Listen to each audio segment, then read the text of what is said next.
We're doing the Reality of Money event. We've essentially given the students a profile of a 25-year-old. We've told them what their education level is, what their profession is, whether or not they're married, and whether or not they have children. And they are to go out into the world, find their expenses, including communications, housing, clothing, transportation, childcare, insurance. There's 10 or 12 things they have to go out and budget for to kind of put what they're making and what they're spending into a real life perspective.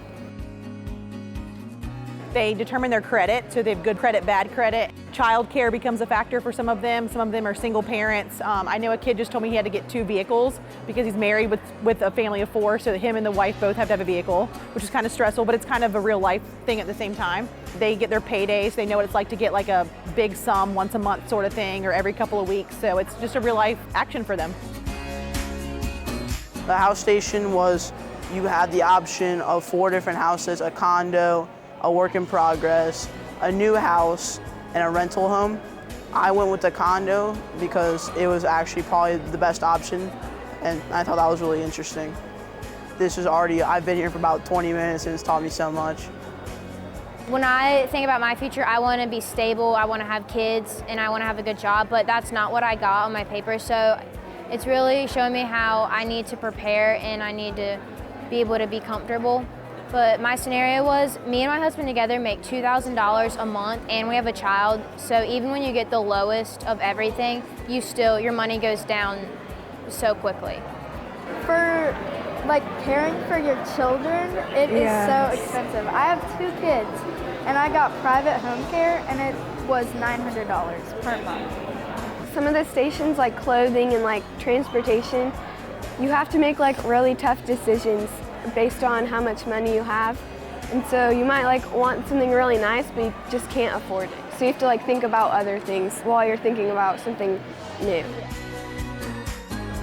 Here at Cape Hatteras Secondary School, we're so fortunate to have the support of our community members.